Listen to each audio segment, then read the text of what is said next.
Kaixo, asteazkena da, urtarrilak 5 eta gaurko efemerideak emakume bat dakar. Gaurko egunez duela 80 urte. 1952ko urtarrilaren 5ean, Tina Modotti argazkilari italiarra hiltzen Mexikon. Herrialde hartako alderdi komunistako kidea zen.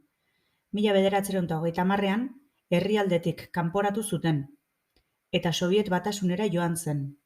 1936ko gerran brigada internazionaletan parte hartu zuen Espainiako estatuan, eta 1939an Mexikora itzuli eta Josep Garibaldi aliantza antifaxistan sartu zen.